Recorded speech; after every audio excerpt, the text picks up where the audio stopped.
Welcome, everybody. Let's stand and follow me in the Pledge of Allegiance. I pledge allegiance to the flag of the United States of America and to the republic for which it stands, one nation, under God, indivisible, with liberty and justice for all.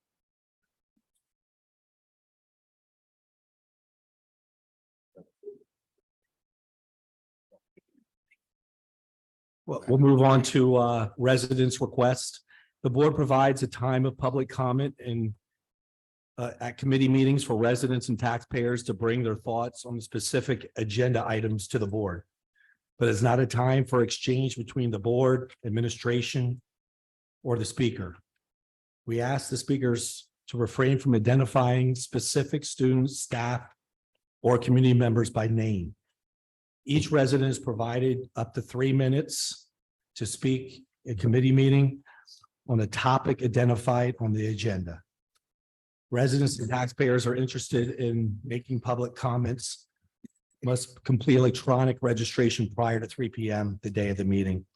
And real quick, I just want to bring up in the previous meeting, the regular board meeting, I gavelled a speaker for mentioning board members' names. And I did that incorrectly. If you so feel it's necessary to address us by name, you're absolutely allowed to do that.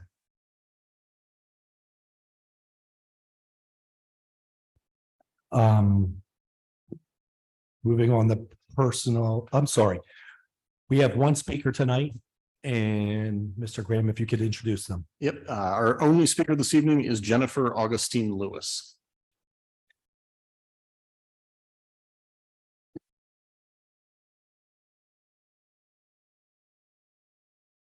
Good evening. Tonight, I'm speaking on behalf of another West Hempfield Township resident and former library department head, Kathy Furman. Kathy couldn't be here tonight, so she prepared these comments. I'm going to read them. Last October, I provided public comment at a regular school board meeting. At that meeting, my first point was that the Hempfield 109 policy as it stood is a strong policy and gives parents and students the rights they deserve. After listening to multiple meetings about this policy, I still feel this way.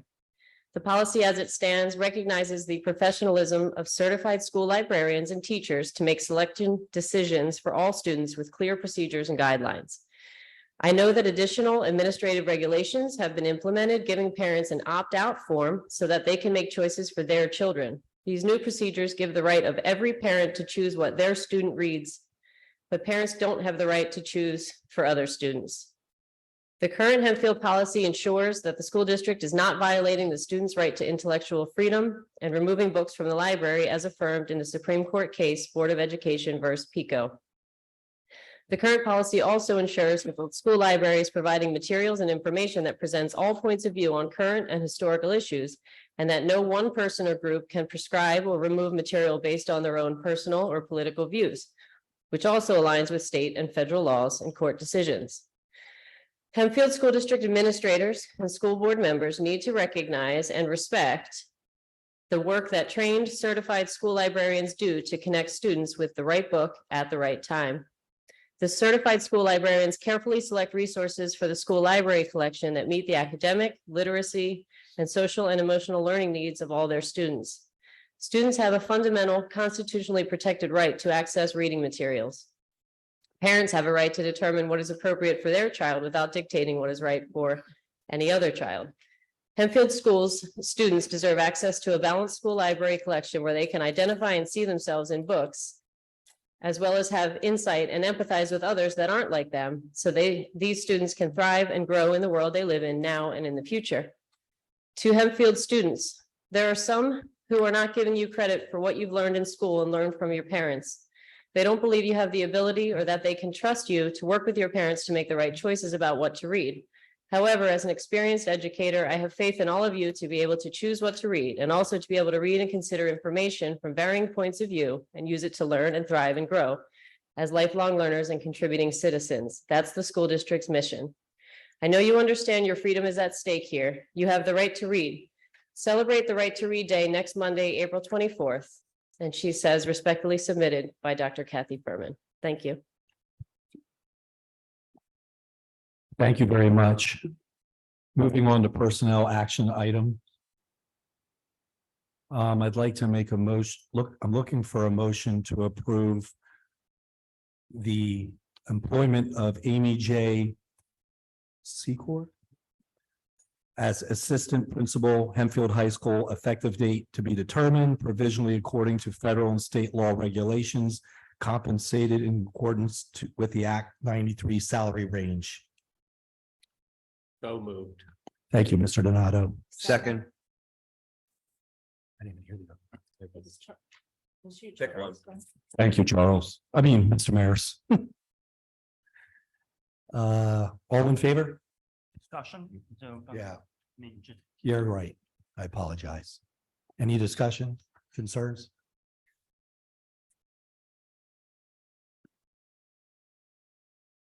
All in favor? Motion carries 9-0. At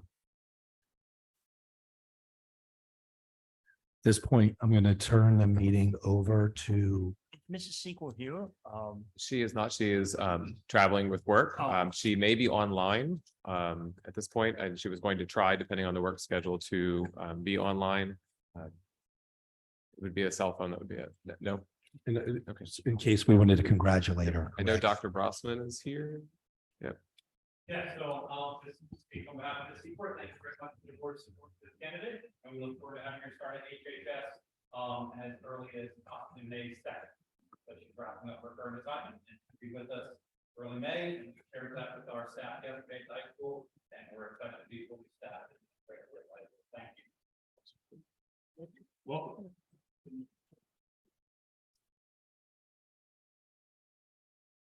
Is Mrs. Sequel, are you online or she's not? Well, I'm sure we'll have a chance to publicly congratulate her in May. It's awesome.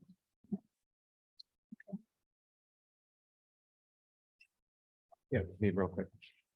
We're going to start the education and program meeting now, and I'm turning it over to our superintendent for the, Linda, we we may can't not- hear you. You're not close enough to the mic. I'm sorry. We're starting the education and program part, committee meeting now, and I'll turn the meeting over to our superintendent. Thanks. Before we just jump into the presentations really quick, at your seats this evening is a document from IU 13 for the IU board, which you already have approved Mr. Maris to serve in that capacity, but as individual board members, they need you to actually do a formal election so we can send all of that back to the IU. There is no board vote on this. It is just your own initial determination. So if you could look at that document, completed, and then before you leave tonight, please make sure that Mrs. Dommel gets that so we can return it back to the IU. So thank you for taking the time to do that. And at this point, I will turn it over to Dr. Dandridge and Dr. Musser. All right, our first presentation this evening is from Mr. Lead and from Mr. Turner, who are advisors for our esports club. And they'd like to share a little bit about how the program has been growing this year.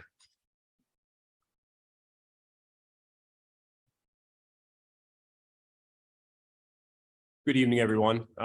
First off, I am Mr. Lead and this is Mr. Turner. We have a small presentation here where we would like to take some time to review what we've been able to do with the Esports Club thus far this year. And first off, before we get started, we would like to thank everybody for their support in allowing the Esports Club to take off this year. We have had visits from Mr. Graham, Mr. Bremirski, Dr. Mustard, Dr. Dandridge, among many others who have come and seen the club in action. So our goal is to give you a little bit about the club, a little bit about what esports stands for, and we do have two of our students representing esports tonight so that you can hear their thoughts and ask questions if you should have them.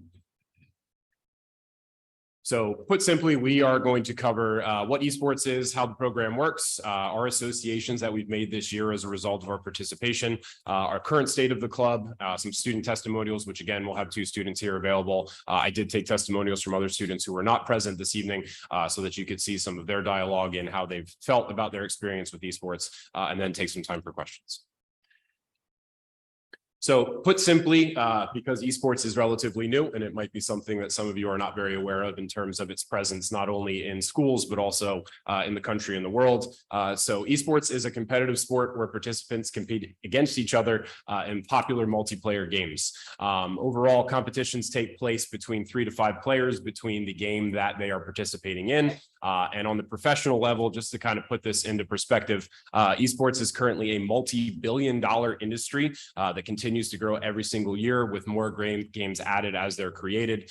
Companies consistently investing, and to put it in terms of our students, colleges across the entire country offering full ride scholarships for students, whether it be through the participation in esports or some of the elements that surround esports in terms of planning tournaments, as well as setting up games and equipment. So one of the things we did at the beginning of this year, and this is my educational leadership training, is come together as an entire team and develop what our mission was going to be.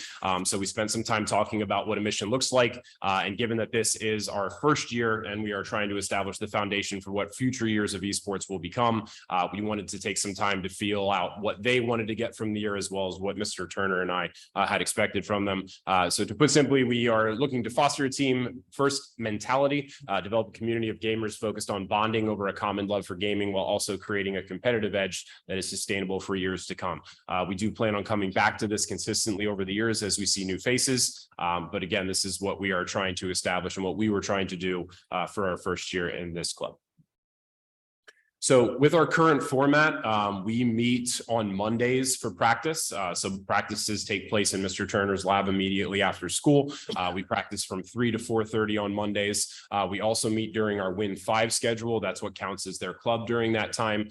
We currently have 18 students present for the esports team. And the goal here is that we are looking, as we move into next year, to start integrating some competitive leagues. We came a little late this year, so we didn't have the opportunity to take advantage of that.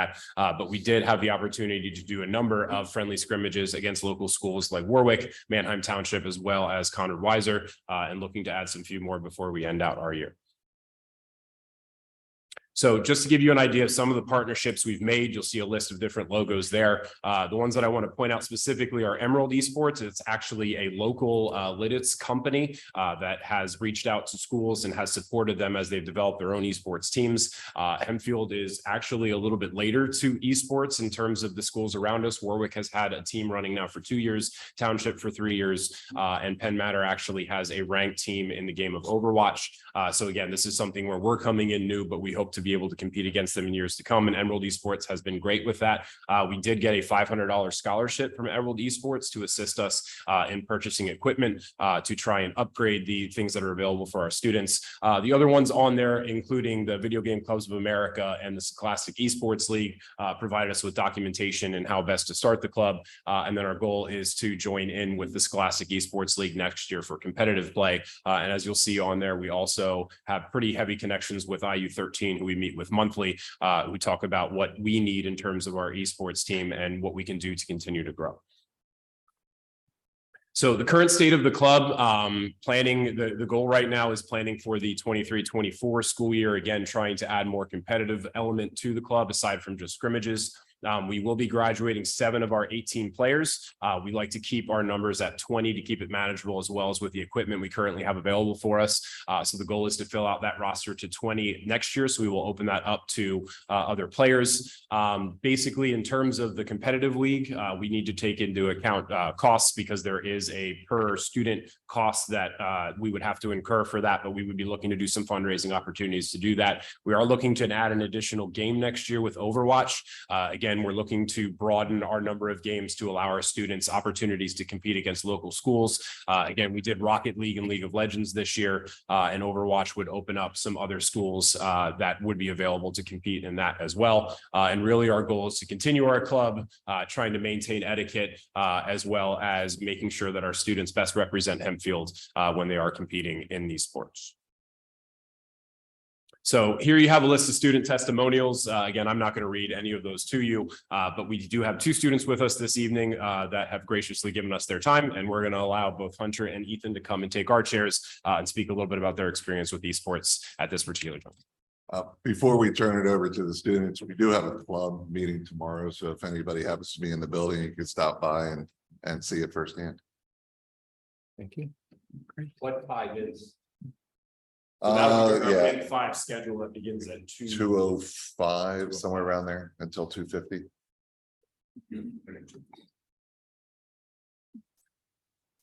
Hi, in case you don't know who I am, my name is Ethan Lynn, and I'm a senior at the Hempfield High School. In the last 2 months of school, you're gonna get to know me a lot, so it's gonna give you a heads up now. And my name is Hunter Higgins.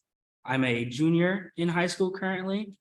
And I don't really do a lot else other than this, really. I really enjoy this. So before we open this up for questions, I did want to point out that there is a big there's a big controversy with whether or not students, especially people that play video games, are going to be able to handle the responsibility, which is, it's pretty ironic coming from me since I was late to this meeting. But I do want to point out that I have been able to keep up with my studies. And not only that, I've been able to play at the top of my professional gaming. So in case you don't know, I'm a professional gamer, and last year I competed at international level. I'm a North American champion, and this year I decided to coach, or I got a coaching position with Talk by Talking to Mr. Lead and Mr. Turner, and I was able to secure a position where I would able to foster this environment. And I think my goals really align with Mr. Turner's and Mr. Lead's, where students can be both really good at playing video games and also be really focused on their studies and making sure they're on top of it. All right. Personally, I really think that the club is something that all of us enjoy, and we can all come together to just gather over something we all I keep saying enjoy, something we all can relate to. For example, I have been in this school district my whole life. All of the schools that I've ever went to are within walking distance of this building. I have never really talked to a lot of people from all these other schools that do esports. And yet, because we all have this common love for games, I've been able to play against and compete with people that I would have never known even existed. It kind of helps me feel like I'm a little less alienated from different people. It's a great opportunity for, I think, everybody in the club to realize that gaming isn't just the stereotype of sitting in your basement and eating Doritos all day. It's something you can actually enjoy and live a real life doing. I mean, I have been able to generally keep up with my studies and stay productive at my job, even though I do this, and it hasn't really been affecting me poorly. And it's also something that's helpful where I don't feel left out if I'm sick. 2 weeks ago, I was sick with what we think was flu, and I was able to, with the cooperation of my teammates, join in for the whole practice when it was Monday from 3 to 4:30. And it was really nice to know that people still cared enough about me to let me enjoy this wonderful sport with them. Yeah, go ahead. When you compete against other teams, do you travel to the other teams or do you play over the internet? So far we've been playing over the internet. From what I've seen, I have seen some teams will get together and compete more face to face, even though it's through a screen. But so far, since they're just scrimmages, we've been doing it online. Okay. Which it's not as connected as I personally would like it to be, but it's still a very viable way for us to play and compete with each other. So when you join, I guess, league play, is that a situation where you do travel to the other schools and then you're all in a big room at that point, or does it continue to be an online only thing? Continues to be an online. So you won't ever travel to the other schools? At this particular juncture, unless we would get into the higher stages of those leagues and tournaments, it would all be done online. Okay. Thank you. Yes. What's the current time commitment look like for you guys? It's, so far, it's been after school on most Mondays unless we have a Monday off or either Mr. Lead or Mr. Turner cannot make it, like both of them. It's been from 3 to 4:30.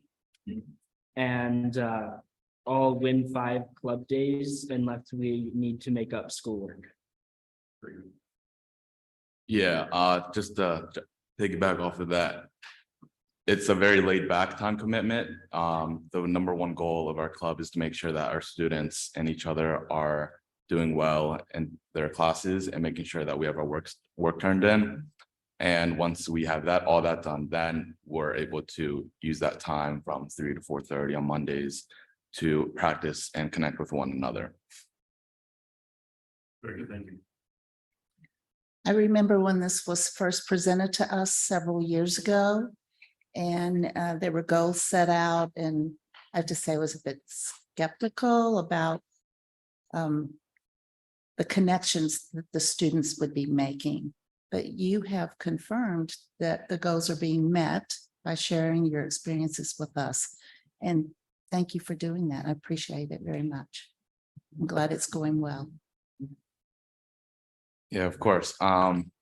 You weren't the only one that was really skeptical of video games in general. My mom was really on top of that and she didn't want me to compete, but now that I've started making money, now she says it's a great idea.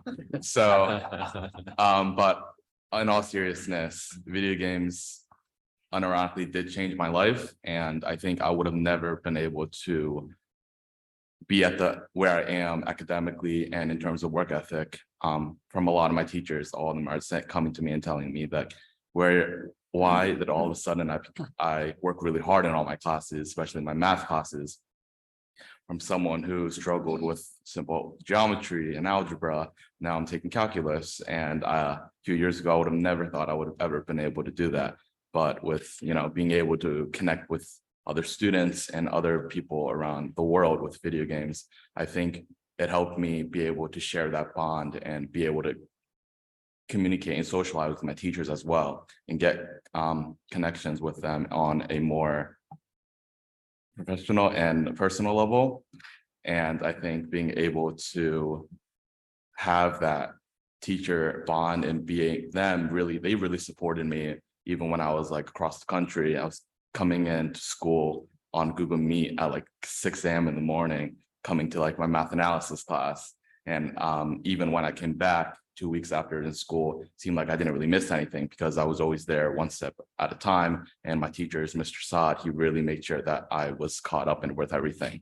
So I think video games, there is a really big stereotype and there is a really big stigma around it, but we're able to, I think, I've really done a lot to combat that stereotype and stigma, and I really want for the last few weeks of our club to make sure that all of my club mates and all the students in the club know that for sure, that they can do a lot of things, not just play video games, and they can also be good students and stuff. Well done. Thank you. Yes, thank you. Thank you for sharing with us. I had the privilege to watch them in their first official scrimmage, which they hit it out of the park.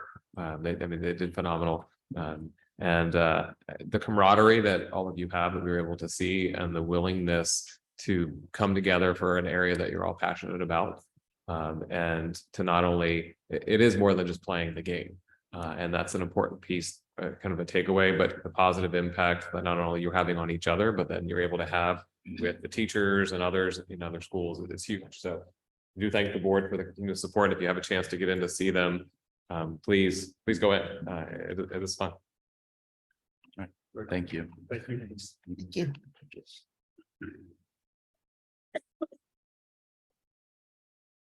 There's a picture of them in action. Sorry, I apologize. One additional slide there. And there we are on the merchandise, 2 additional slides. And none of that. So. Thank you very much, gentlemen. You represent yourself very well. Not only yourself and the students in the club at Hempfield. So we're thankful for that and very proud of you. Mr. Turner, Mr. Lee, we appreciate your efforts in working with the students and growing this club and can't wait to see what they'll do in the future. For our second presentation, we are going to be talking about the Seal of Biliteracy, which is a new seal from the state of Pennsylvania for our students who speak multiple languages. So here to take you through that, we have Mrs. Dicely, Mr. Janata, and Mrs. Sagalov Feldman.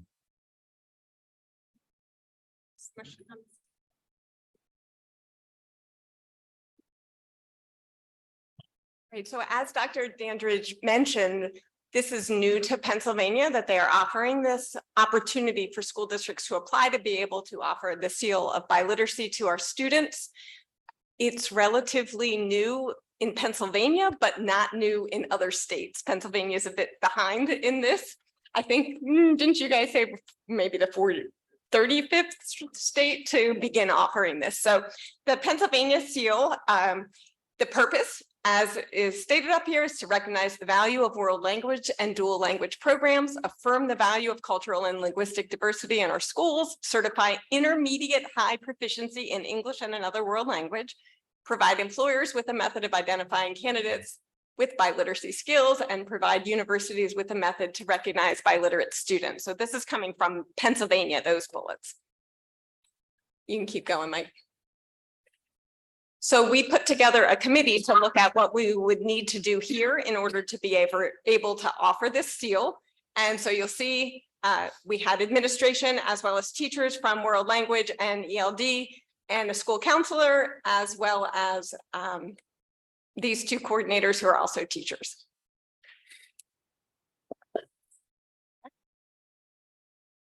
So the criteria to be eligible for the PA Seal of Biliteracy, students have to meet the state requirements that include, they have to complete all requirements that in order to earn a Hempfield diploma, they have to demonstrate English proficiency and proficiency in a world language. What does that mean? Are you gonna get to proficiency in a world language? What that means? So for to be considered proficient in English, they must have a proficient score on the Keystone, or if they are an English language learner, then they have to be exited out of the English program through the WIDA testing, and then that equates for their English certification. In order to be proficient in the world language, there are different criteria. The most common one that our students would use is earning a 4 or higher on an AP world language test. However, there are other ways as well, and we really needed to approach this from two different directions. We needed to think of this as our native English speakers and how would they get proficiency on a world language, and then think about our native speakers of other languages and how they would demonstrate their proficiency. So in addition to the AP test, which don't cover all languages, there are other tests that Pennsylvania allows, and they set minimum scores for what those would provide, what would equate to proficiency. So as this timeline starts, we're going to offer for the first time an assessment, hopefully the end of April or the beginning of May, that's called the STAMP assessment. It's one of the ones that has many different languages.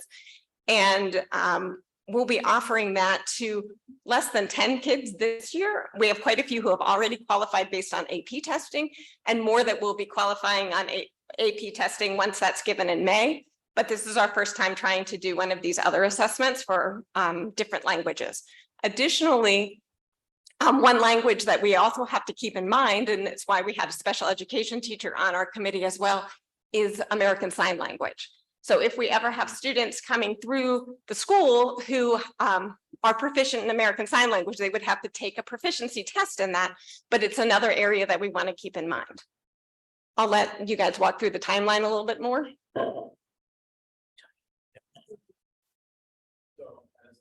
Nicely said, we're going to be administering additional testing as you heard the STAMP. In May, we'll accept applications of those who demonstrate proficiency, including the AP testing, which also takes place in May. The problem is we don't typically get the results of that until, late June, early July, somewhere around there. So we'll sort of have to backtrack a little bit with those, but we do want to recognize students who at graduation with a purple cord, which is something that we used to give out as an award in the World Language Department prior. So we're kind of reutilizing those purple cords now for a new purpose. In July, we'll accept the applications of those who demonstrate proficiency on the AP scores now that we have those in, and award certificates to graduates and recognize them in the media as well. I have a question about our bilingual students. They have to demonstrate proficiency in reading, writing, and speaking. Yeah, so that's going to be the case for either side, you know, as we said, the non-native speakers or the students who are, you know, proficient in English already and expressing a proficiency in another language. So typically it's going to be for AP, it's going to be reading, writing, listening, and speaking. There is a speaking component to the OSAP scores. Forgot about it. You have to listen. Yep. And I have another question, since as I think most of you know, we lived in China. We had some of our students from the international school have to take the Chinese test because they went to college and took courses. So where do you get the test? Are they US generated? Do you go to like France or China to get their test, which will test their native language, home language? So there's a wide variety of tests that can be administered. I can speak specifically to the German one. There is something from the Goethe Institute, which would be something that was produced in Germany. And that test would also be accepted, I would imagine. And I know there are other ones from Spanish speaking countries. The AP is obviously from College Board. Do you want to express anything from the other ones? So the Pennsylvania Department of Education has actually issued a list of the approved assessment providers. And that's where, and the minimum scores that are required on those assessments, which is how we ended up choosing the STAMP assessment, which is created by Avant. Yeah. Thank you. And just so the overall goal here is that students leave our high school and, you know, there's always that little box on applications that you check, are you fluent in another language? Well, what does that mean? So hopefully this provides some criteria for what does that mean exactly and what level of proficiency do they have. So our next step in this process is really to try to connect maybe with some area employers and educate them on what does it mean to have this seal of biliteracy in case our students want to go directly into the workforce, or, you know, colleges traditionally probably know a little bit about this already, but hopefully if they do go to post-secondary education, they'll have some knowledge on that as well. Do any of the students, I think you said there were 10 who are already qualified for this, are any of them applying to international colleges on the basis of their proficiency? I do not know. So I'm not sure either. The 10 that we recognized were from the ESL department, right? Okay. Oh, gotcha. And then we do have students, none that I know of at this point. Okay, thank you. Yep. Thank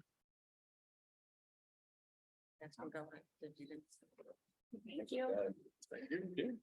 And I do want to express my appreciation to the team. While this is new to Pennsylvania, I know, I mean, just speaking to some of our colleagues in the area, not everyone is jumping on this with the energy that Hempfield has. They have done a great job of leading this initiative and making sure our students are getting recognized in this area. So thank you guys for all that work. I know we have been talking for several meetings about promising you an update on graduation pathways. So we have an update for you this evening to see how this has been going. So we have Mrs. Dicey, Mr. Snook, Mrs. Scarborough, and I believe Dr. Brossman will join us for this one. Next slide. All right, so that's just a review. You know that I've come before you before to talk about this, but PDE has now approved 5 different pathways to graduation. They're effective with this year's senior class. And according to PDE, this is in addition to Hempfield's other requirements. So this is only one piece of the requirement to graduation. I believe you were given a handout so that you can read that a lot better than I can. Again, I've shared this before, but those are the 5 pathways. Pathway 1 is a Keystone proficiency, which is based simply on being proficient on all 3 Keystone tests. The second one is the Keystone composite score, and that gives a minimum score when you add the 3 scores together. So one of those scores might be basic. None of them can be below basic, but one of them might be basic. And then with a higher proficiency scores or advanced scores, when they add them together, if it comes to that composite, that's the second way. The third way is our CTC programs. The fourth way is the alternative assessment, and that gets into PSATs and ASVABs and AP tests and all different assessments that could be used. And the fifth pathway is the evidence-based, which gets quite complicated, as Mr. Sook and Mrs. Scarborough will explain to you.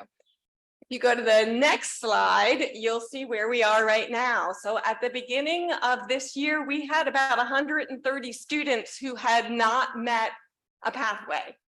And so this year, our guidance counselors, which is why they are here tonight, have worked incredibly hard to hit pathway 3, 4, and 5.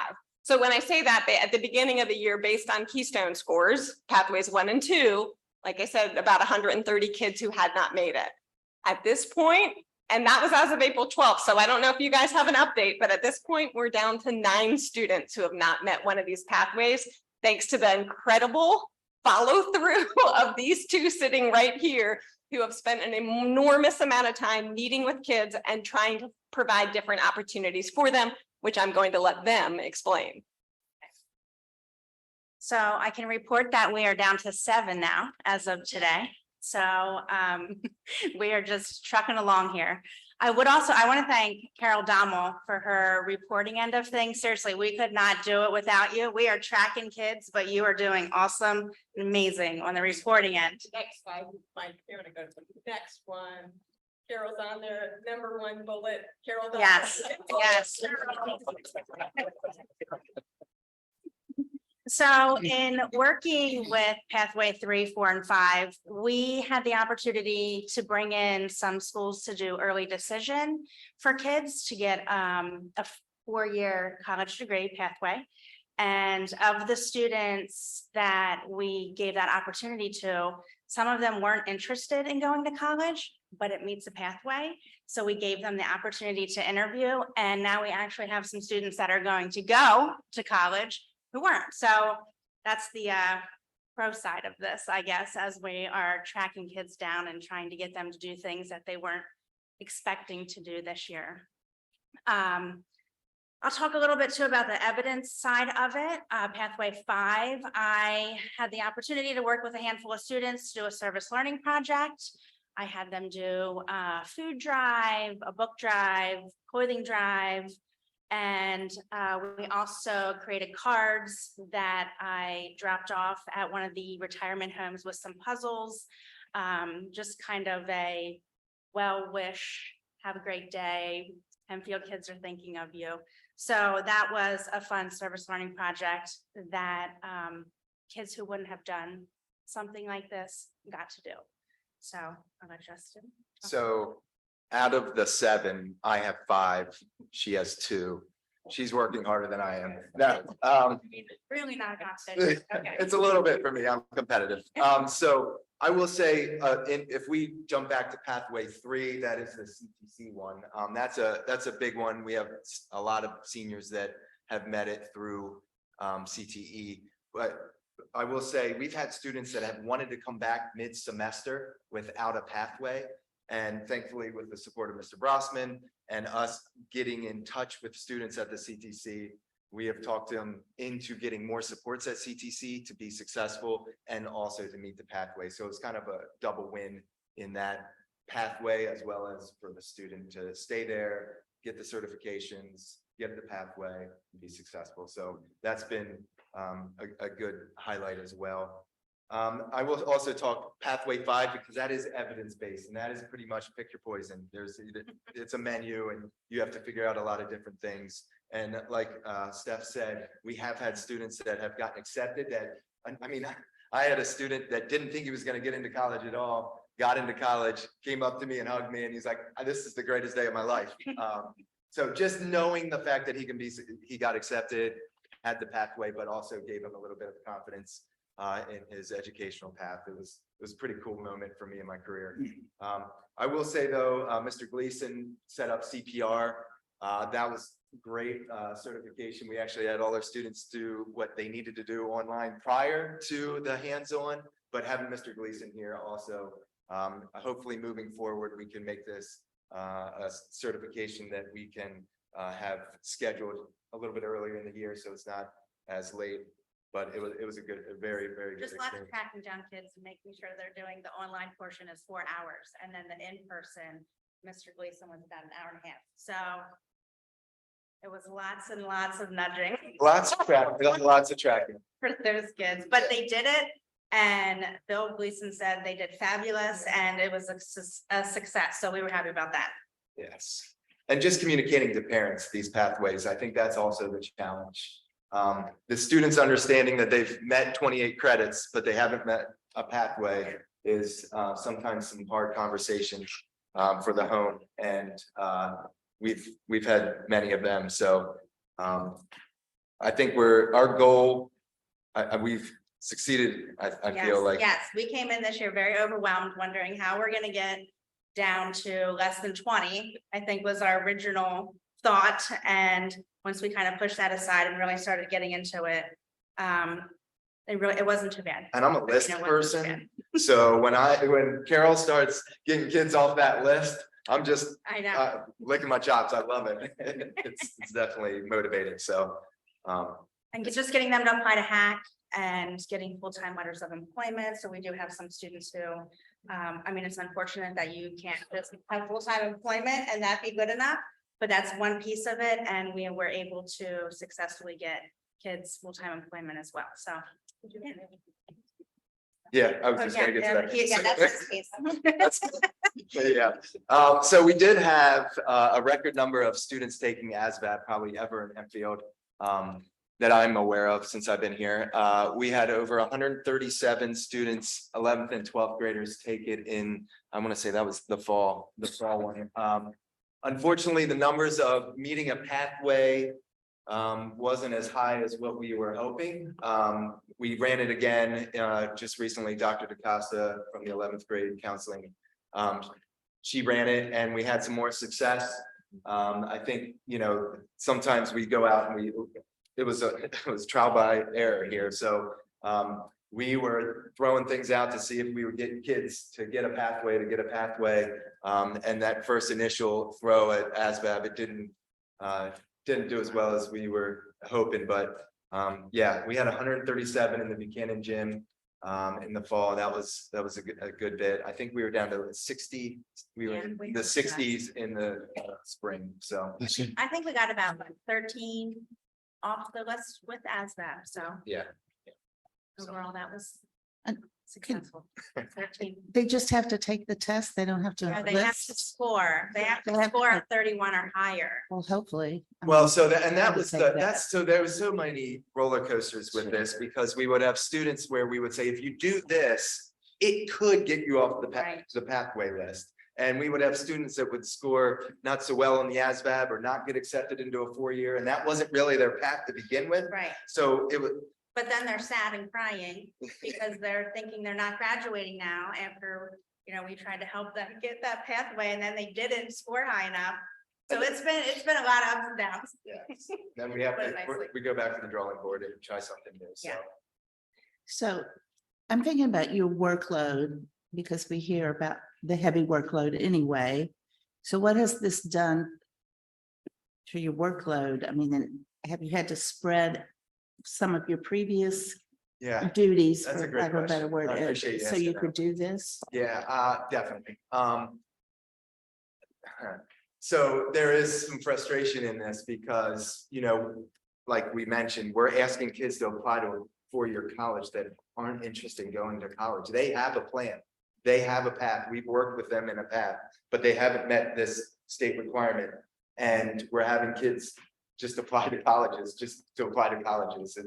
It's very frustrating sometimes. But as far as like workload, it has taken a lot of time. And we've focused on, so as the number gets smaller, it's more detailed, right?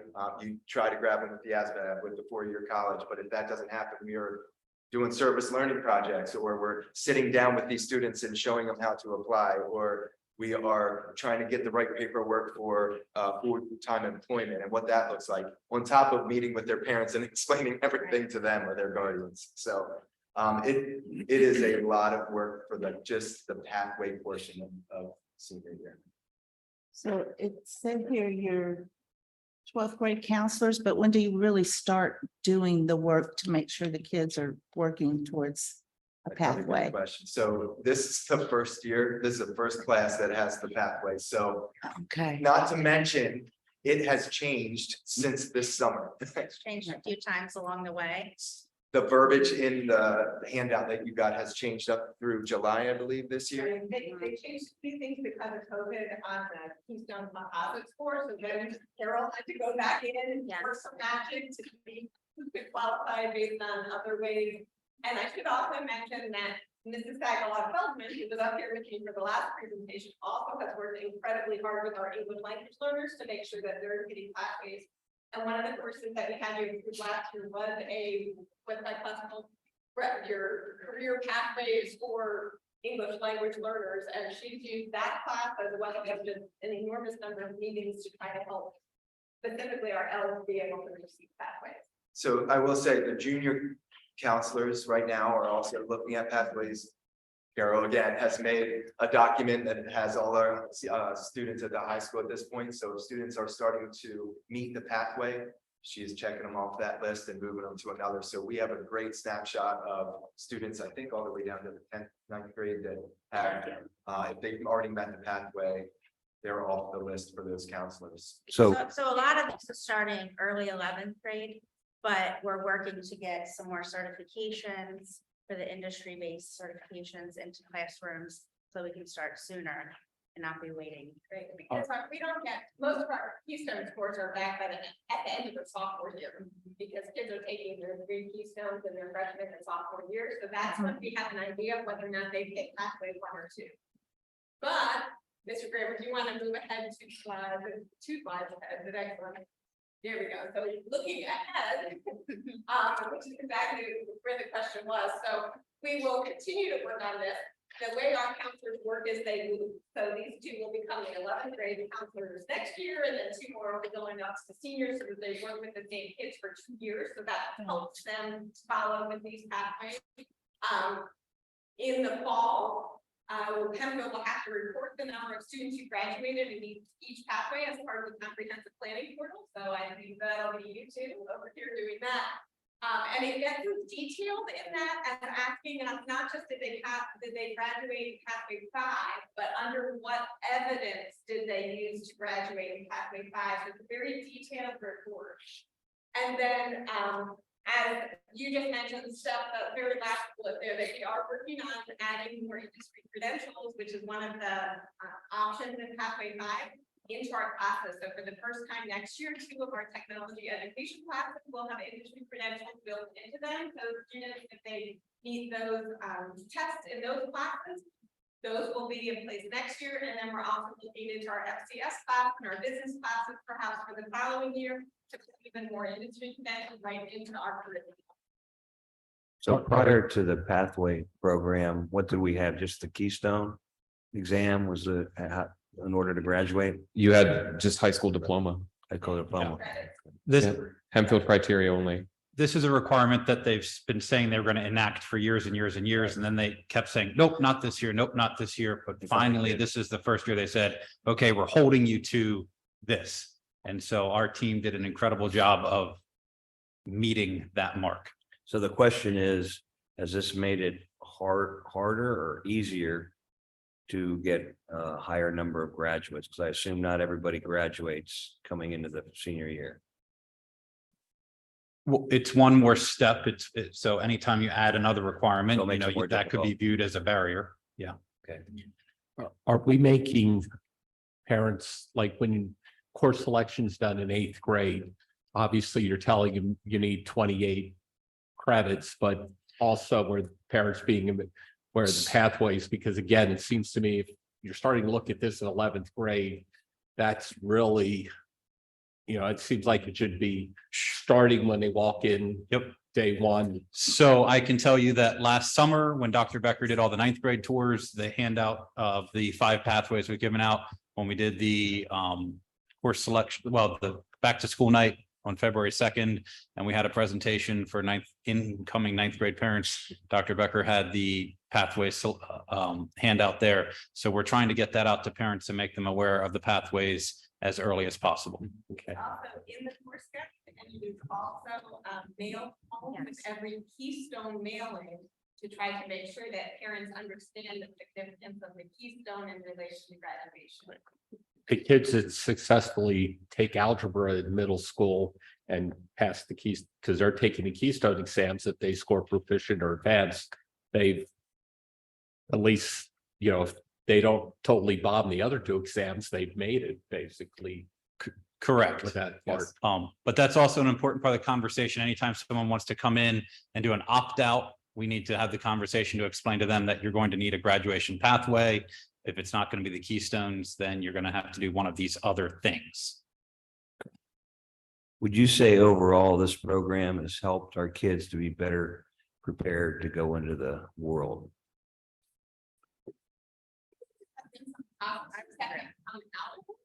And honestly, I think offering some of these industry credentials is a really good thing for our curriculum and for our students. So I don't know that we would have been going down that path had this not come about.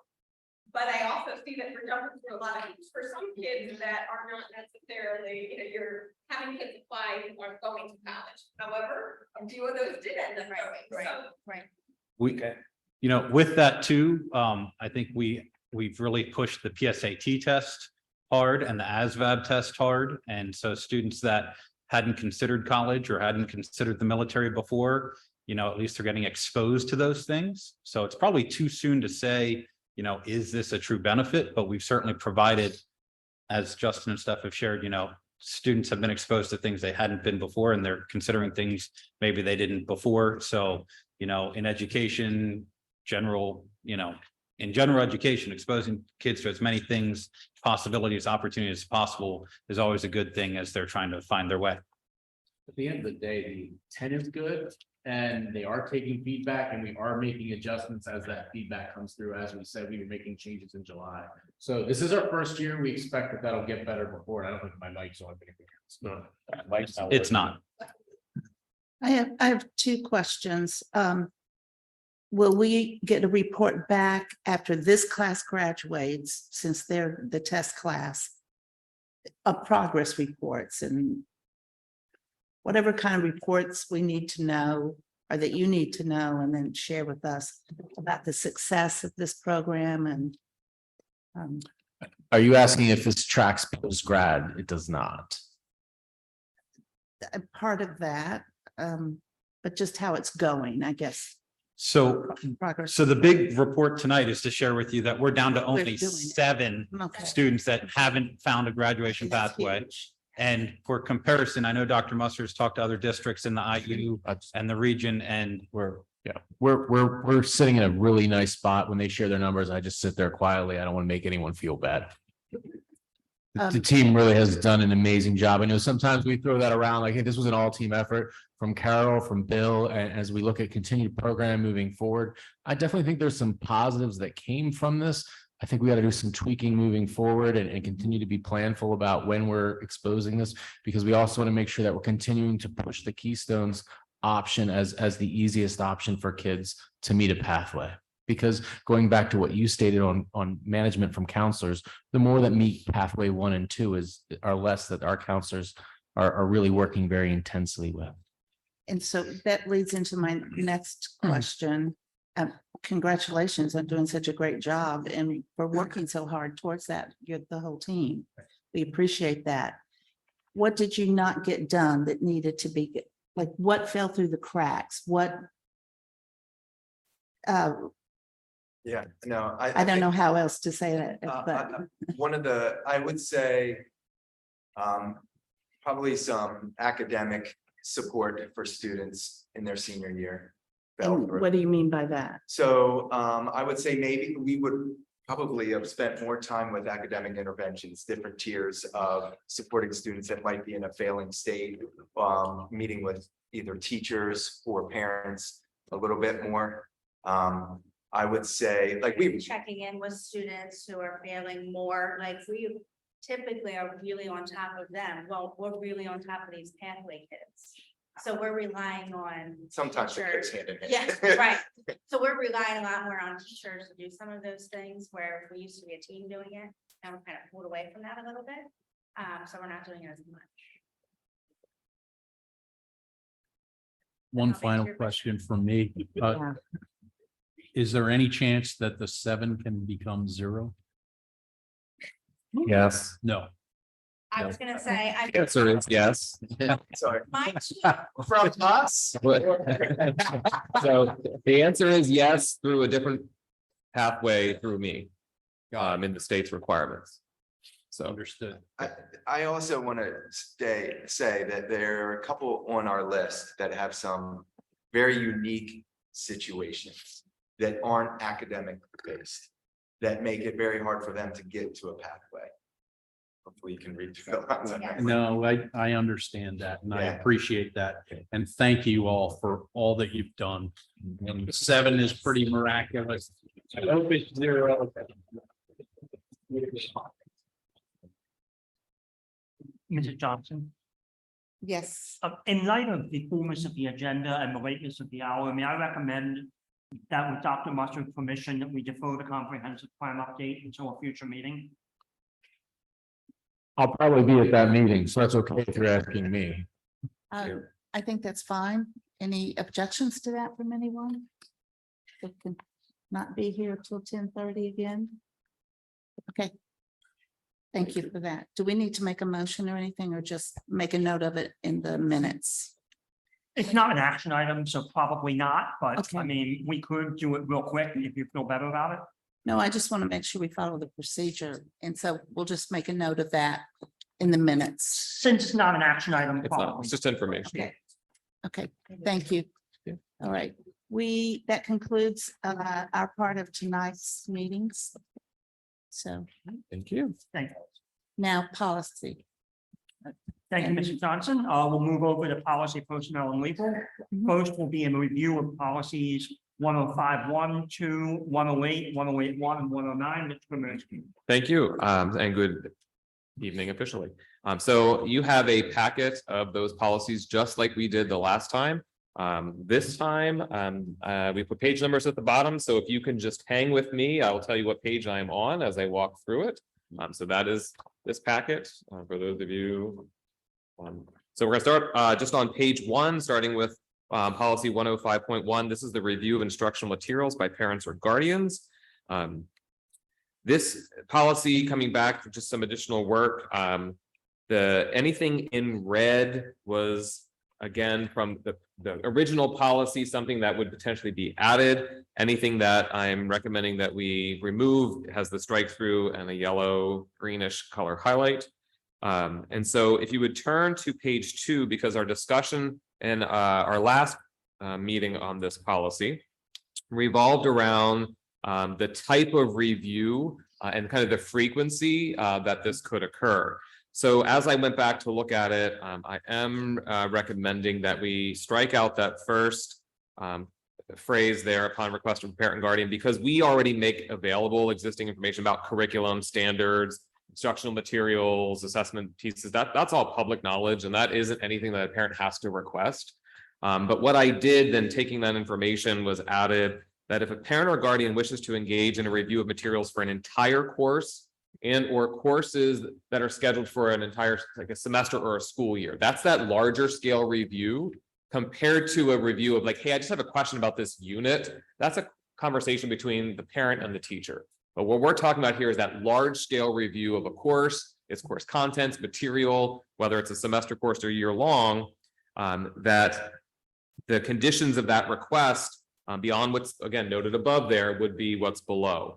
And what we would be saying there is that no more than one request per semester or a year if it's a year-long class, because if you've done that thorough review already, to have to go back and for us to pull all those materials and gather all that, like we're going to do that the first time, we to do that a second time is difficult. So we want parents or guardians, if they're going to do the review, come in for that full thorough review, one time for that course. But again, if there's individual questions about a unit or an assessment or a project, those are natural questions that should occur between the parent and guardian or teacher.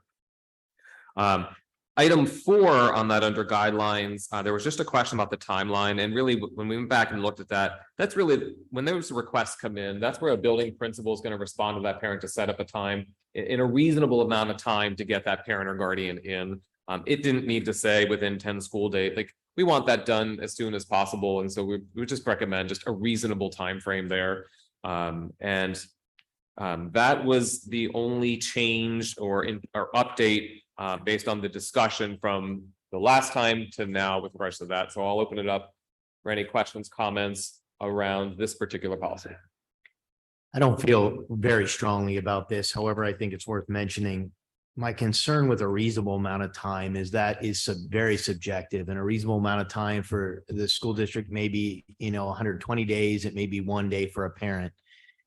I don't necessarily think it has to be an exact number of days. However, it concerns me a little bit with the ambiguity of that. That, for example, if a curriculum was going to be adopted or started and we had not gotten back in what was considered a reasonable amount of time, is there a way to put some kind of language in there that says the parent would have the opportunity to review this before the start of the curriculum or something to that effect that would allow, but no less than, 30 days. I don't know. It's something that's not so subjective, but also something that's not so specific that it ties the district's hands and compromises education because we have to stop everything we're doing to get answers. I don't know. It's just up for discussion. I pose it as a question or a thought. I mean, it could really then just go back to within 10 school days and just leave it at that. I'm fine with reasonable. I mean, reasonable, you know it when you see it. I mean, if something's reasonable, if someone's being dilatory. I'm fine with reasonable, but I also don't think strongly about it. I can live with reasonable. I think if we have a problem, though, we're going to have to revisit this. Yeah. And I should have said at the beginning too, if the board collectively, and since all of you are here tonight, if you are comfortable with what's here, we can, even though these are just for discussion, we could proceed with moving these to a first reading to get the process moving forward to officially adopt policy after 2 consecutive. Any objection to moving 105.1 to first reading? All right, we'll move 105.1 to first reading. Okay, Mr. Walken, do you have? You're good, okay. 105.2 with regards to exemption from instruction, taking the feedback and listening, to the conversation the last go around. If you're looking at page 4, down at the bottom, there was a piece around, there may be some other topics that a parent or guardian may have concerns about. We added language that basically just says, in addition to the 4 areas, there may be other instruction on topics that would warrant an exemption based on the student's, parents, or guardians' firmly held religious beliefs. That covers it could be something beyond those 4 items that are stipulated in regulation. We have had some situations where a parent or guardian have come to us on a specific topic and we've worked with them. So that gives a little more flexibility there, but it does still come back to the notion that is in code around religious beliefs. So it wasn't a kind of it's only those 4. The other piece, that was it on that policy. Just a technical question under the guidelines section. Mm-hmm. The rights are granted to the parents up to age 18, the students over 18. Do we need to add something for emancipated students under the age of 18? That is a good question. Dr. Musser, from the student service standpoint. I don't think so, because we would count them then as 18. But I mean, if you want, yeah, there's something else to define emancipated students. Right. Okay. Yeah, then I don't think we would need that. not necessarily. Okay, that's a good question though. Thank you. Hadn't thought of that. All right, any other questions about 105.2? What defines religious belief?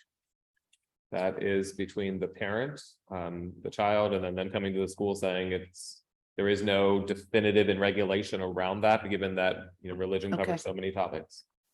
Okay, Yep. thank you. Yep. Any objection to moving 105.2 to first reading? No. No. All right, we'll move 105.2 to first reading. Then adoption of textbooks on page 7.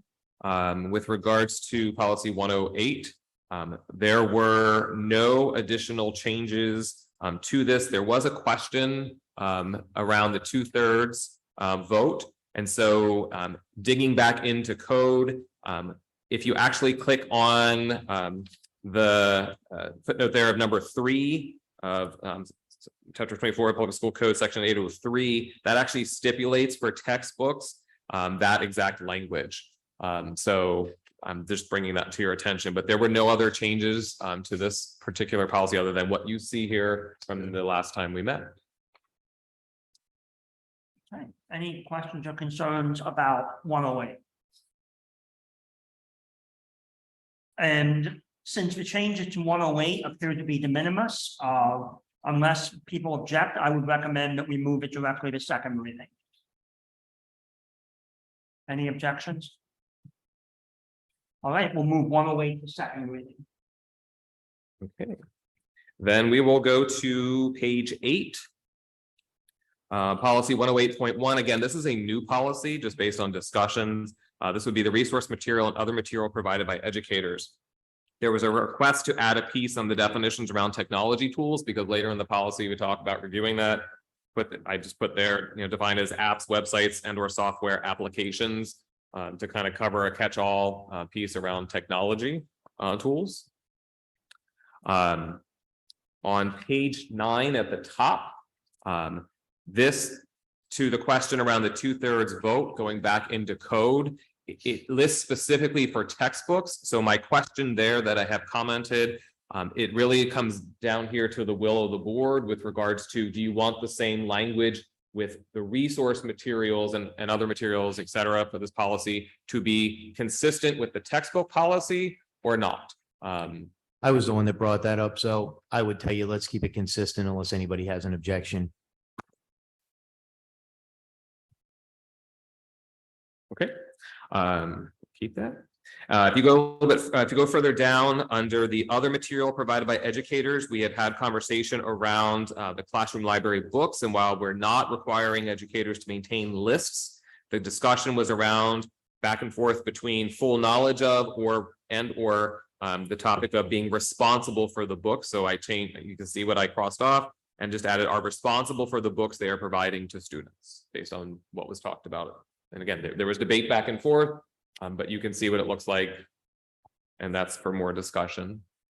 Any feedback on that particular topic? Okay, if you go a little further down under the resource materials, it was asked to put in a piece connecting to policy 109 with regards to age and grade appropriateness. Instead of adding a second one there, I thought it made sense just to say ensure resource materials are age and grade appropriate as outlined in policy 109 and suited for the reading levels. So it covered the piece of the discussion. If you then go up to page 10 at the top, I believe it was Mr. Donato who brought this up around self-created materials. I just indicated their materials, including self-created materials, so directly relate to, so it brought in the feedback from that discussion. And again, instead of adding a 5th one here, I just connected it to number 3 because that was similar to the previous one. And then the last change that I made was just under the challenge material, was that it's directed to adopt specific and written administrative procedures. Because before it just said it was to adopt administrative procedures. Just want to make sure that we're clear in process in terms of specificity and making sure that they are documented. And I apologize, I had not noticed that before. I do not think we should take that. I think. Oh, I'm sorry. I knew we were going. I didn't get to. I'll just say that under the challenge material, that was discussion around the taking out the context. So I just highlighted it there. So we can have that discussion. So thank you for bringing that to mind. Yeah, I am not in favor. I think by definition, any challenge has to be contextual. You cannot cherry pick words, phrases, and sentences taken out of context and challenge the book. So I think it should remain contextual. Are you referring to the highlighted striped section? Yes. The first. Yeah, I disagreed with Mr. Keener on that and felt that was not necessarily needed to be there and that we could just end that with a period. So I remember the discussion. Yep, it was, so that's why it's still there, so you can still see it, but open it up for discussion on this particular policy, given that those were the changes based on the discussion and feedback from the last meeting. So we'll open it up to the board at this time. I concur with Mr. Keener on this point, and I think it weighs in heavily with the professional guidance of our librarians. I think in this case, too, I agree with Mr. Keener. It should be taken as a whole and not based on a paragraph or a page or even a chapter. I agree with Mr. Wogomuth. I'm on his camp. So I'm gonna say I agree with Mr. Wogomuth, but I think a little caveat to that is although, yeah, you can't take one little section out of it, maybe you can word it that should be handled objectively and weighed for educational purposes or something like that. So that way, maybe there's one sentence we disagree with, but if the whole picture is for educational purposes, because this doesn't say anything about educational purposes. My reason for objecting to that might help the rest understand is the fact that I believe it creates some ambiguity when it comes to how you consider material based on some of our other portions in the policy. I mean, I think my concern is that it's a slippery slope. And if basically you say you can cherry pick words, literal words or sentences, almost anyone can find a word or a sentence in anything that they disagree with. For example, there could be one or another word, one dam somewhere in the book. Someone might object to that and challenge the work based on one kind of generally accepted swear word. You might have an atheist in the district who challenges a work because it mentioned the Quran one time, or the Bible one time, or the Torah one time. You might, I mean, the parade of horribles is pretty long on this one. And I think disconnecting a challenge from the context invites an administrative nightmare.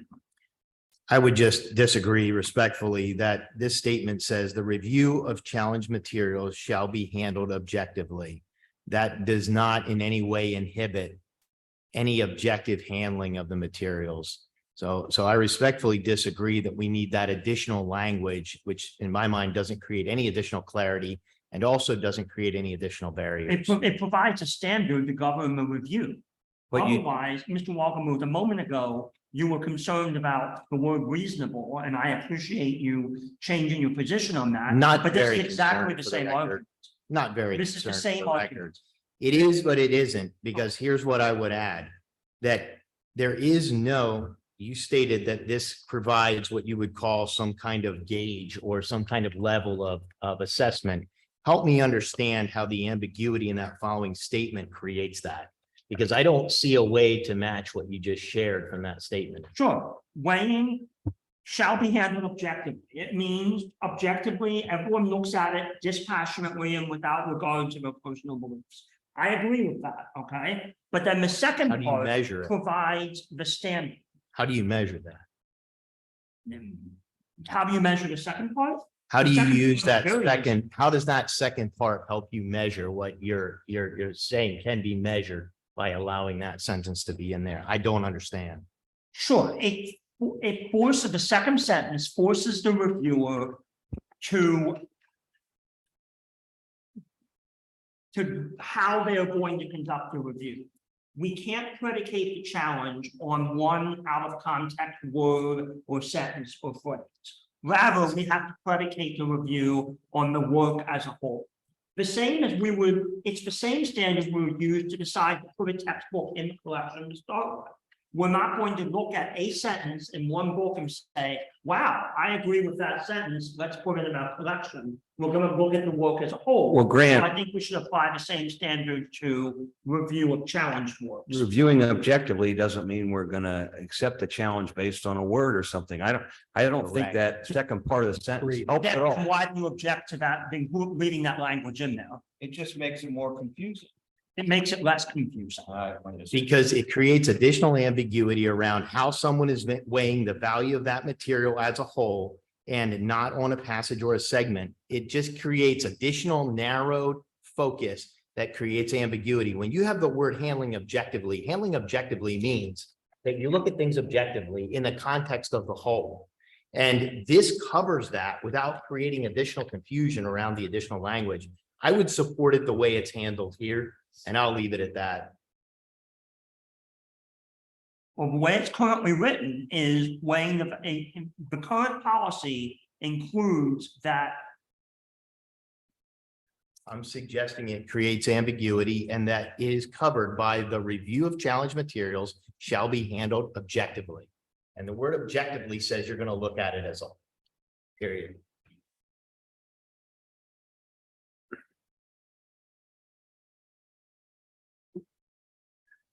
I concur, Mr. Walgamuth. Pardon me? I concur with Mr. Walgamuth. We have seen evidence of how this has been misconstrued, both by members of the board and by the public in reviewing documents.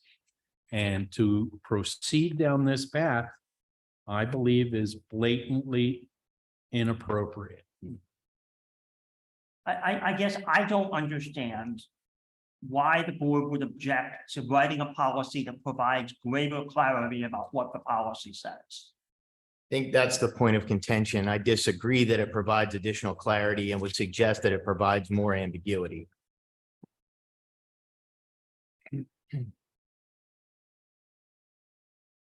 I also think it restricts the opportunity for someone to challenge the material by adding another layer that's not necessary. We're not going to be reviewing something over one word. That's a ridiculous thought. No one has done that. For Mr. Mauer to indicate that we've gone that path, we've never reviewed something or consider removing something over one word like you used it as an example that's not accurate. I mean, we had a challenge last year. Not over one earlier word. this year, where someone challenged material based on a couple of passages, and the review committee decided that the works taken as a whole. While certainly there were elements of those passages that had darker, mature themes to them, the work taken as a whole that did not comply with the requirements of the policy. Absent that parenthetical, that challenge likely would have gone the other way. It's still being handled objectively by the committee that's on it. And it depends on who's on the But committee. this creates a standard for the committee. That second sentence, I completely disagree that it creates a standard. It just continues to create more ambiguity. See, I think when Mr. Bard said something important, who's on the committee? I think fortunately, who's on the committee, I think there needs to be some guidance, which I would think the whole and not just considering parts would be better for that reason, depending on it gives everyone that's on the committee. So who decides how many passages or segments draw the line? Okay, let me offer a suggestion here. Instead of ending it out of context, why don't we just say weighing the value of the material as a whole? Period. I can live with that. I as well. Me too, for the record. I was waiting for someone to, this argument is coming down to the language, right? The argument, I mean, I think we're all relatively on the same sheet of music, right? I mean, it's just a matter of how it's gonna be worded, so I can live with that too. So it would say review of the challenge material shall be handled objectively, weighing the value of the material as a whole, period. Because that would have been done at the period after objectively. So we're still good. Mr. Mauer? I'm still concerned that it removes the diligence and the professional standards of our librarians in reviewing other research materials, and you've just opened the door for the right wing to run wild here. I don't think. So now you're bringing politics into this. That's interesting.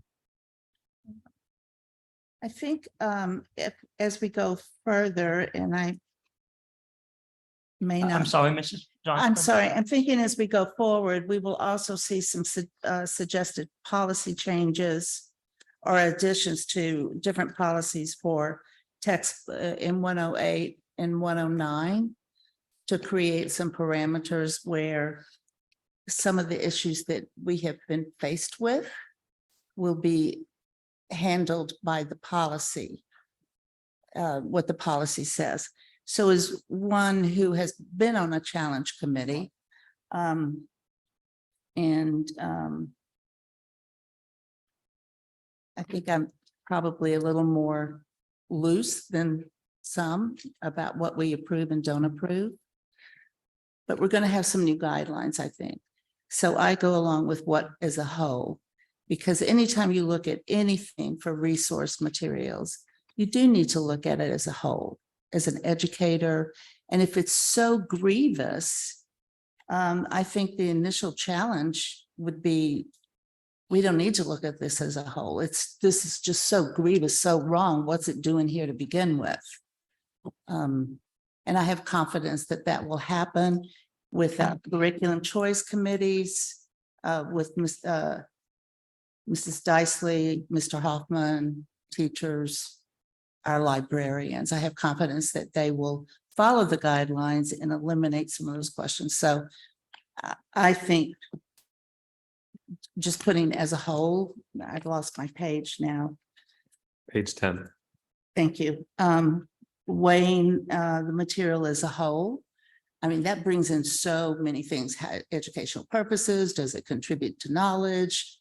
And the list could go on. And so I'm fine with it just as a whole. I don't think it threatens our librarian or our professional staff's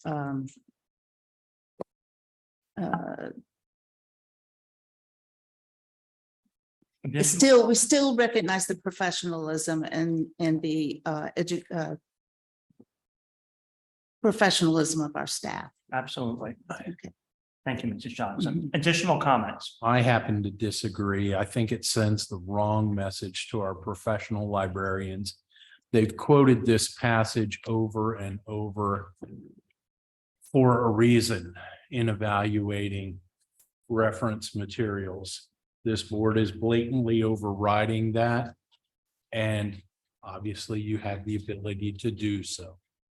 I want to go on record and make sure that my remarks are included in the minutes for this meeting as strenuously objecting to the removal of that specific language.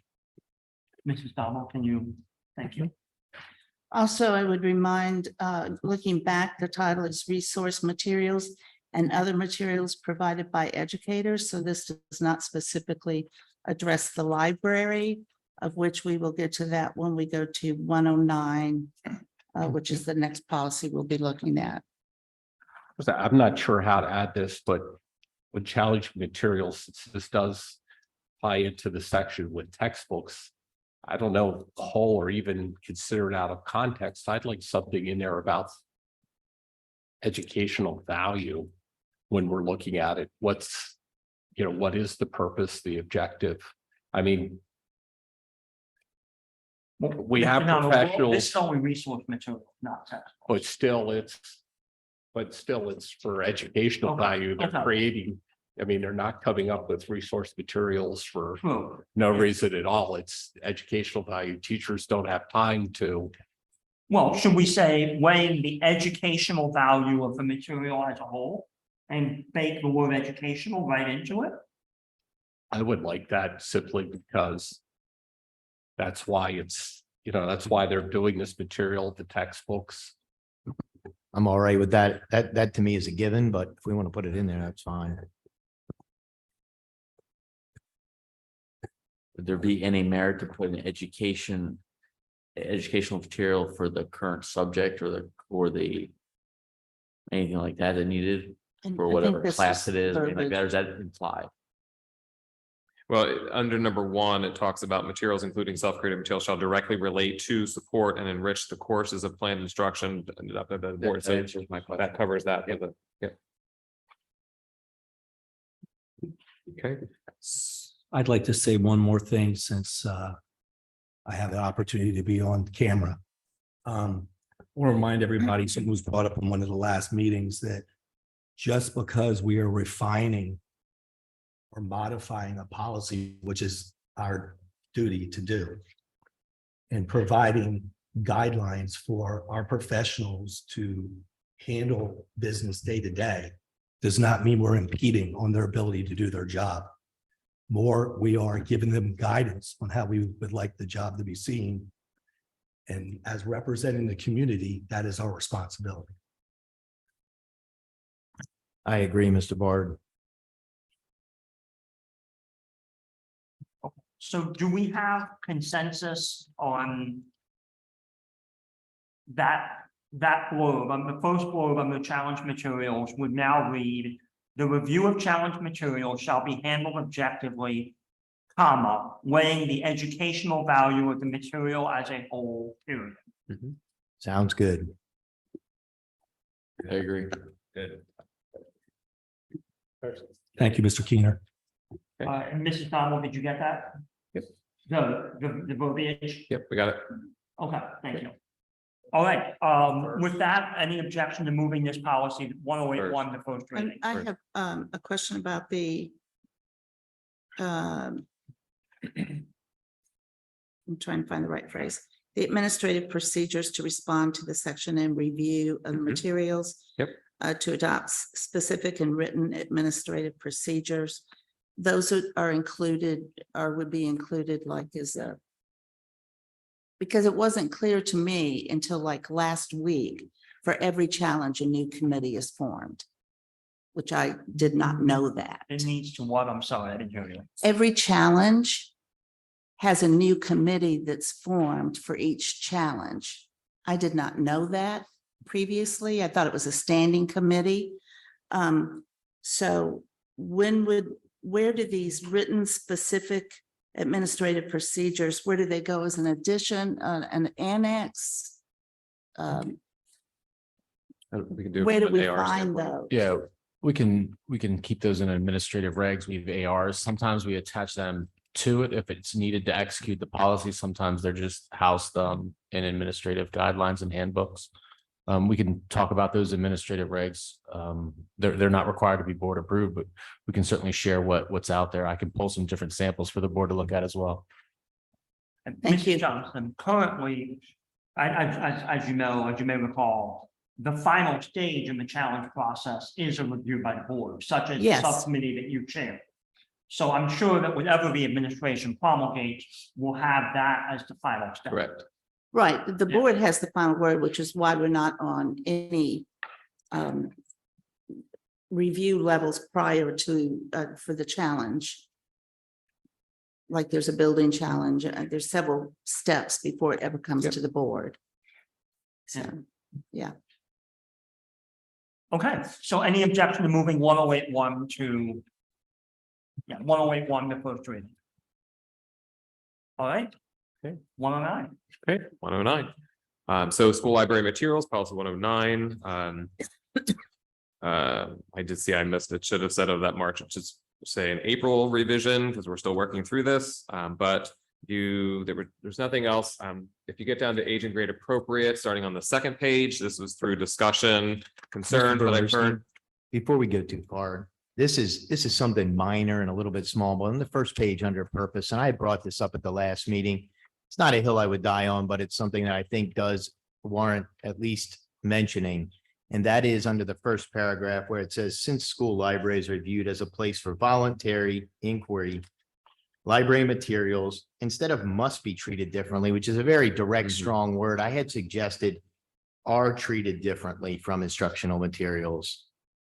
And then if you follow down just a little bit more in that paragraph, school library resource materials shall consist of a wide range of materials that instead of are age appropriate, which I'm not totally opposed to, must be age appropriate. And changing that and making it a little bit stronger. Those are just humble suggestions. I'm not here to debate that heavily, but I think it would warrant some consideration. Must is a lot stronger in that first section. Library materials are treated differently, but must they be treated differently? I don't know. They are different words. It does send a different message.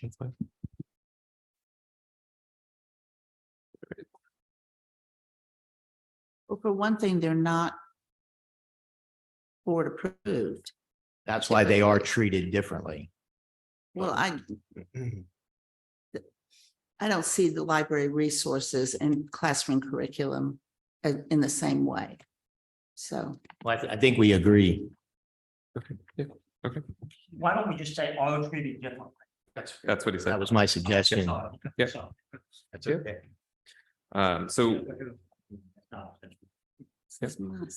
So under the definitions around age and grade appropriate, I've had discussions and with some of you with regards to specific things that you would like to see around sexually explicit content, indicating it's not appropriate for school age children. So I tried to, based on those conversations, from what I've heard, put some language here for discussion. And there are concerns around the fact that there may be material out there from an educational purpose that would either be board approved, that would have that content in. And I think that has to be in here because we have health materials that may have sexually explicit content, depending on the type of content that's being talked about, as well as it was brought up around if the student's doing a research project. And there, I think Mr. Keener, your example was if they were doing something around assaults in the country and looking at court cases and testimony, that they may be reading information, and such material would not only be educational reference material, but also it would be a primary source. And so those from an educational value standpoint would be important depending on the topic. So I tried to come up with some language there. I'm certainly going to need to have some discussion. But then also there was talk around the concerns around sexually explicit content and material and what would that mean? I know there's various policies out there, and every policy that I've looked at, while they may list specific sexual behaviors or acts, there are still components of subjectivity around this. And unless you actually list out each individual act or what you want to see or don't want to see, which I don't know that we want to go down a path of engaging in continuous discussion around should this be in, should this not be in. I tried to come up with some language, recognizing there's still some subjectivity to this. And that's where I think we need to come back to Mr. Donato. I appreciate your point around the educational value. But if it's going to be included in any way in policy 108.1, referring to age and grade appropriate to this policy, there needs to be some definition, guardrails, whatever you want to call it. So I have a starting point here for discussion. We can get to that discussion shortly. The only other piece that we have, if you get to page 14 on your packets, if you scroll down, Mr. Graham, to challenge materials. I'm then, based on our previous discussion, I'm going to presume that you would want it to say the exact same piece as 108, where it would say be handled objectively, weighing the educational value of the material as a whole, period. And so we could certainly change that. And then I did include the specific written piece in terms of the, just like we did on the previous policy. And then added a little bit more information just based on some questions that I received around the maintenance collection of the school library collection, making sure that the procedures include things around standards list, frequency of use, relevance to the curriculum, and the documentation of reviews, because that has come up with some questions that I've fielded from some of you.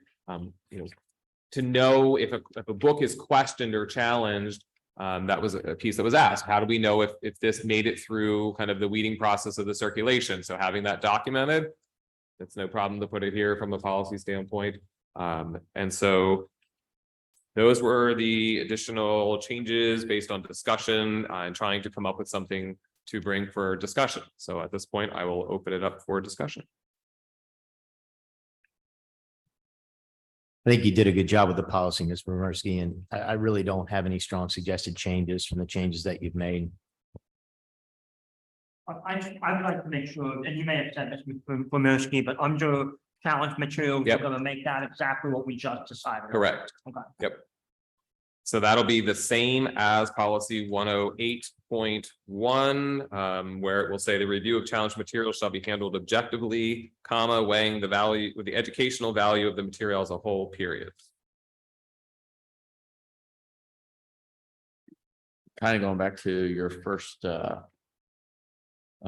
group of information you're saying about so it'd be page 12 at the very top. Except for me for educational material that is board approved or educational reference material. So the reference material that could be also broad. What is reference material? Would be like nonfiction material, that would be whether it's through things from databases at the collegiate level that students have access to. It could mean AP text, depending on the course. It could be. Is there a way we could tighten that up a little bit so it's a little more specific? So whether it be like peer reviewed information or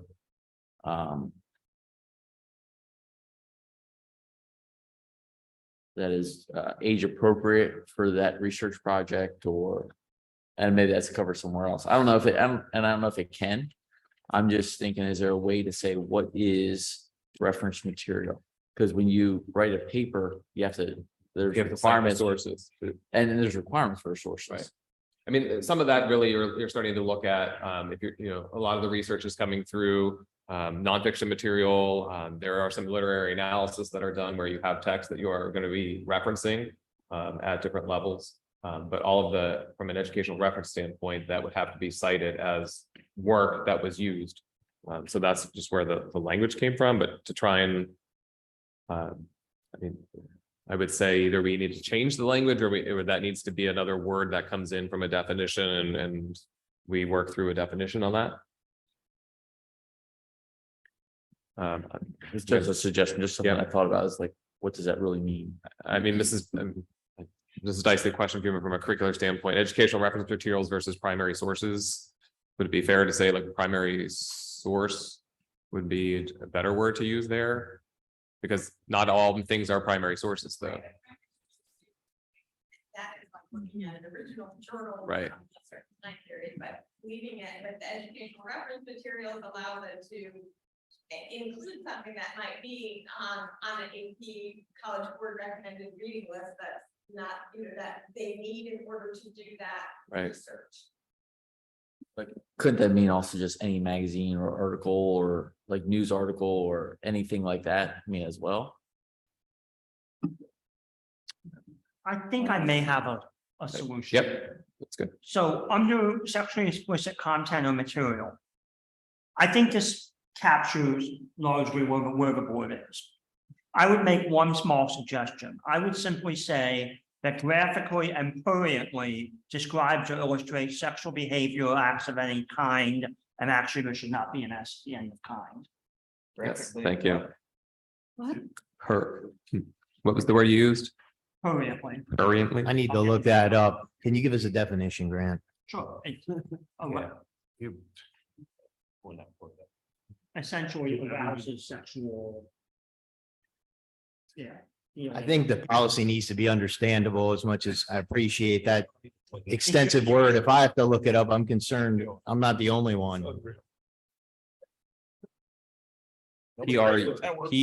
sure we're talking about the same word, PRURIENT. Never saw it because. it's- Right, and then add that as the adverb. Yep.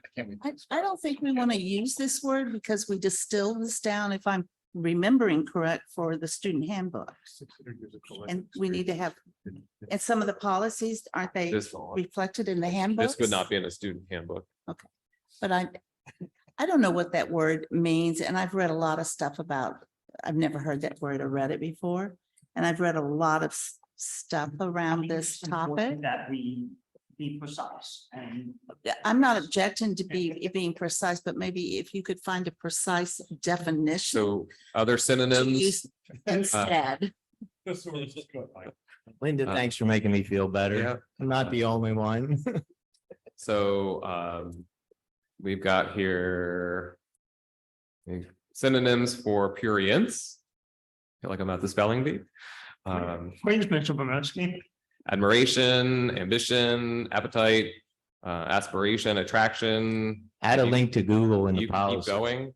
Um, That's fine. do you have, I mean, Mr. Keener, Dictionary.com perhaps.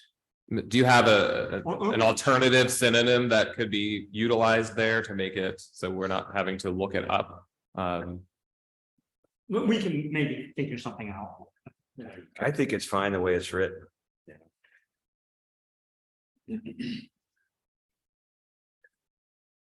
Does that then address, Mr. Garber, your question around the educational reference materials? I need to think about it.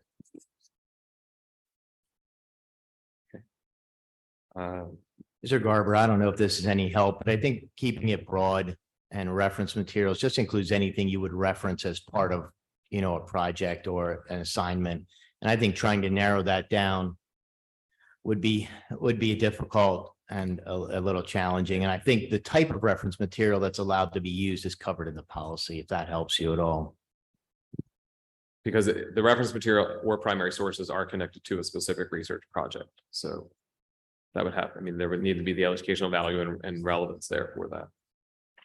I was just thinking that because it's a library context, could open up a lot of material that have to be there, so it'd be available for any research project. You could read it that way as well. And if you guys all feel that it's covered in other parts of the policy, I can understand that as well. Maybe I'm crazy thinking this, but I'm thinking that some of this material is not going to be in the elementary school. It is only going to be in the high school.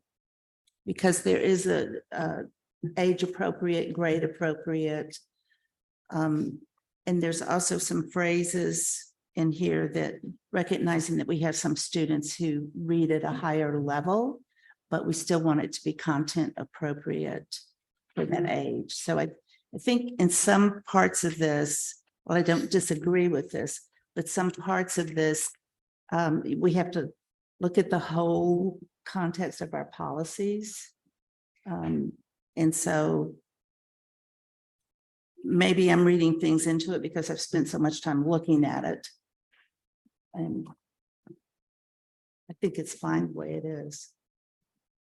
But we can also take more time to look at it and, you know, look at definitions of words and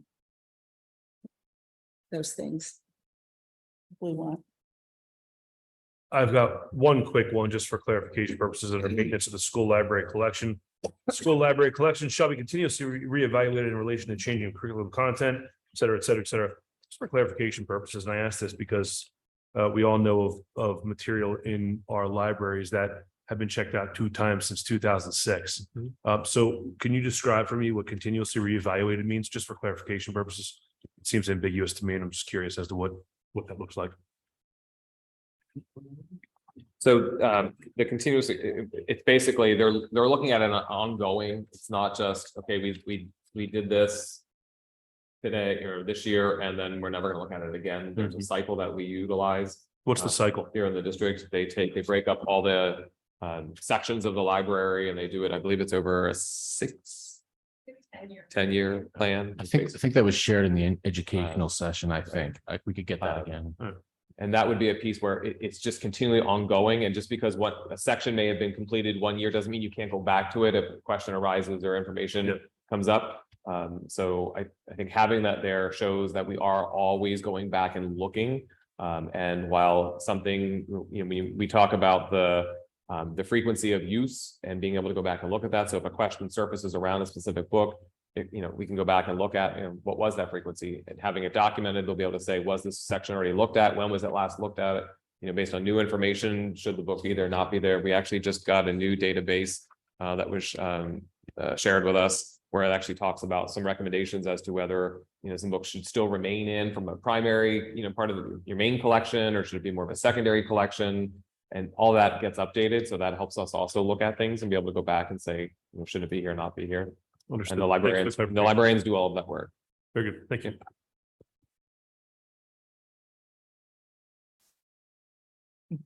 Additional comments or questions about 109?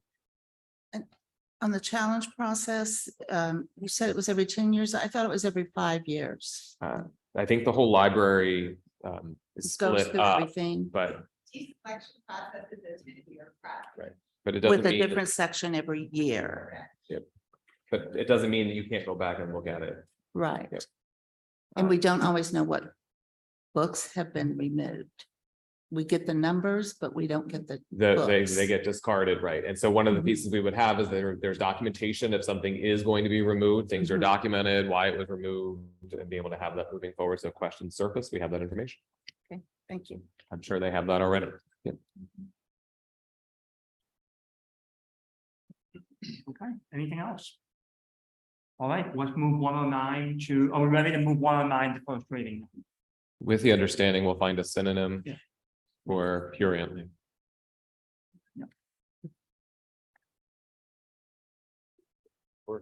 All right, and with that, policy 137, Dr. Musser, home education programs. Thank you. Yeah, so as I'm looking at the clock, I'm gonna move fairly quickly through these policies. 137 is really kind of just a basic conversation because we're gonna actually take the next policy meeting in May to talk about all our home education programming. 137 is a policy that we've had in the district for a long time, basically saying how we're going to be handling home education students. We also have a 137-1, which basically says how we're going to allow them to have access to extracurriculars and things of that nature. Under Act 55, which goes into effect and requires us to have two new policies enacted by August, we also need to open up our schools to actual education programming for up to a quarter of the day. So there's some new requirements that we have to have for homeschool students to be able to take some of our educational programming. So I just wanted to put 137 on your radar more as a discussion. I'm actually going to share all these policies with you earlier in their strict draft PSBA versions. We will be making district adaptions and changes to them moving forward, but we will be spending a large period of our time on May going through all 137s. So I just wanted to bring that to your attention now to be on the lookout. I try to do anything I can to get people here in May. So if you're interested in that, come on out. That'd be great. Moving on to the next two policies. Both of these policies are fairly quick and easy. The 801 policy is really a policy that was developed in Right to Know in 2009. As I share with this committee a lot of times, we look at policies that are on up for cycle. This policy meets that criteria as it's super old. So in 2015, PSBA issued a updated policy because they've worked with the Right to Know procedures for a while. They redid the policy. Most of the same language is in policy 801. The only thing that PSBA removed that I reinserted in the policy is highlighted right there at business day. And I did that because in some of our Right to Know requests, we do get some confusion on how many days we actually have, because in the school system, we don't work all the other days that everyone else works. We do have snow days where the whole district is closed. We're not asking people to work on those days. So the business day piece is something that I want to keep in that policy. Otherwise, 801 is basically a reprint of our current 801. I did run it by our open office records person, which is Mrs. Hall, and her assistant who conducts these frequently. And this meets all the needs of the district. So with just that small insertion in there, I would like to be able to move this to first reading. No concerns.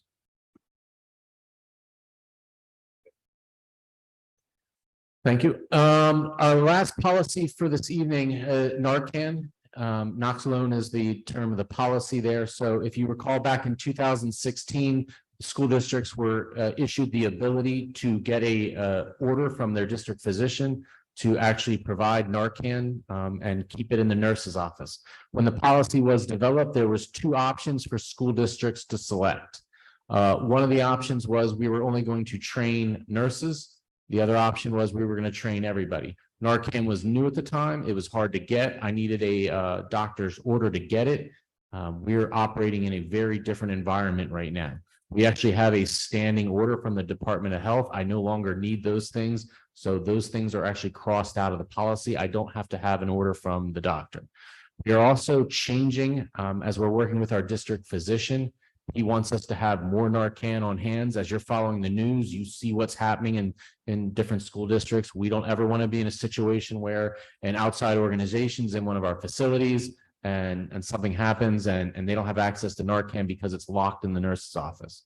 So we've made some adjustments in the policy that we will be training all our staff. I know Dr. Brossman actually had a training with the high school staff yesterday. We will be training all our staff every year. It's just going to go on a cycle. So you can see I'm crossing out some of the things where we used to put it in their file that they've been trained. Everybody's going to get it every year.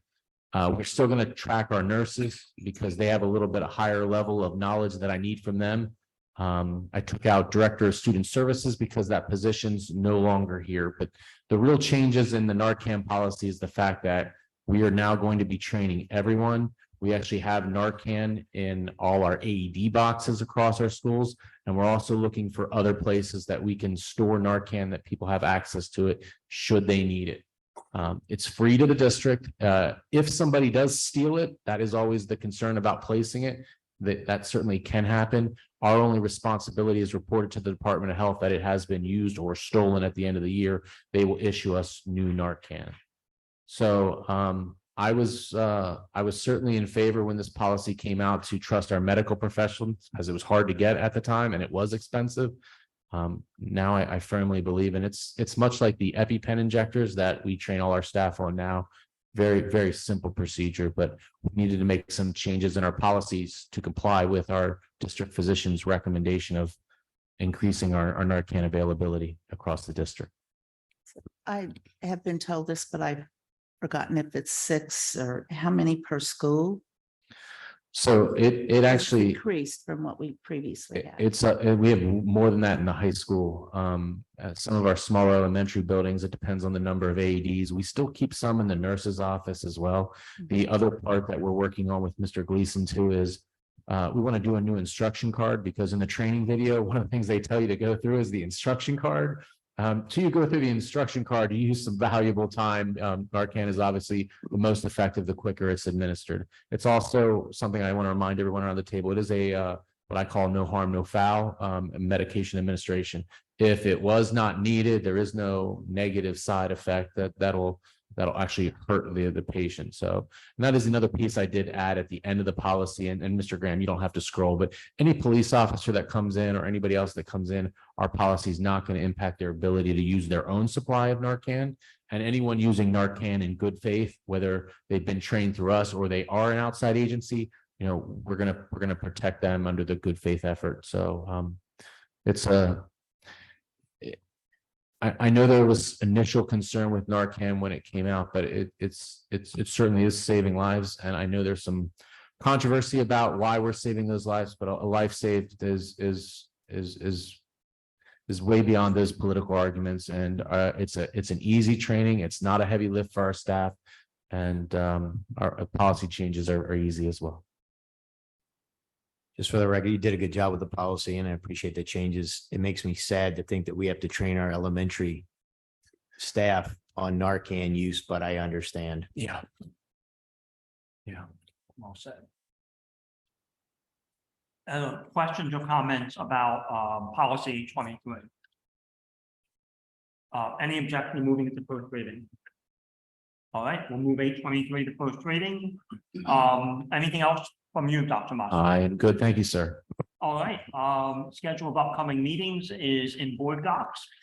And with that, I'll accept a motion to adjourn to executive session for a legal matter. So moved. Second? Second. All right, all in favor?